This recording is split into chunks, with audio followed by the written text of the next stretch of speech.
Siapa yang mengenal Allah ketika dalam kondisi lapang, maka di antara faedahnya Allah akan mengenalnya ketika dia dalam kondisi sulit. Kenapa selama ini ketika dalam kondisi lapang dia cari muka kepada Allah dengan berbagai macam ibadah, maka Allah mengenalnya ketika dalam kondisi sulit. Lihatlah bagaimana kisah Yunus alaihissalam ketika diuji oleh Allah Subhanahu wa taala. Allah berfirman, "Wa dhannuni idh dhahaba mughadiban fa dhanna an lan naqdir alayhi fanada fi dhulumati an la ilaha illa anta subhanaka inni kuntu minadh dhalimin." Ketika Nabi Yunus alaihissalam pergi meninggalkan umatnya dalam kondisi marah, padahal Allah belum menyuruh dia untuk meninggalkan umatnya. Dia dakwahi umatnya, umatnya tidak mau terima, maka dia pergi meninggalkan mereka dalam kondisi marah. Akhirnya dia pun naik di atas sebuah kapal. Ternyata kapal tersebut gelombang besar, maka harus dikurangi barang-barang. Barang-barang sudah dikeluarkan, ternyata kapal tersebut masih rawan untuk tenggelam, maka harus ada penumpang yang harus keluar dari kapal tersebut. Maka mereka pun mengadakan undian penumpang semuanya. Ternyata keluar nama Nabi Yunus. Mereka pun tidak enak, kata mereka, coba ulangi lagi. Ternyata keluar lagi namanya Nabi Yunus.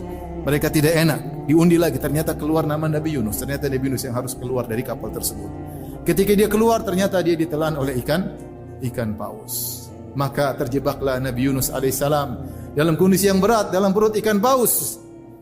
Kata Allah Subhanahu wa taala, apa yang dilakukan Nabi Yunus? Fanada fi dhulumat, maka dia menyeru kepada Allah dalam kegelapan yang bertumpuk-tumpuk.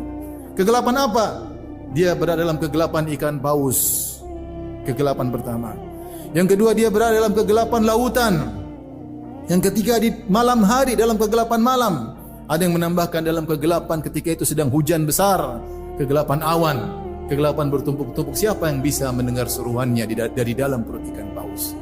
Maka dia pun berdoa kepada Allah dengan berkata, La ilaha illa anta subhanaka inni kuntu minadh dhalimin. Dia berkata, ya Allah, tidak ada yang berhak disembah kecuali Engkau ya Allah. Sungguhnya aku termasuk hamba yang melakukan kesalahan. Kata Allah Subhanahu wa taala, fastajibna lahu fanajjaynahu minal gham wa kadzalika nunjil mu'minin. Maka kami pun mengabulkan doanya, maka kami selamatkan dia dari penderitaannya. Demikianlah kami menyelamatkan orang-orang yang beriman. Kenapa Nabi Yunus alaihissalam diselamatkan oleh Allah Subhanahu wa taala?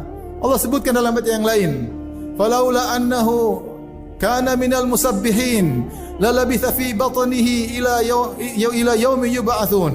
Kalau bukan Nabi Yunus dahulu sering bertasbih, sering salat, sering mengingat Allah Subhanahu wa taala, tentu dia akan berada dalam perut ikan paus sampai hari kiamat. Allah sebutkan kenapa dia diselamatkan,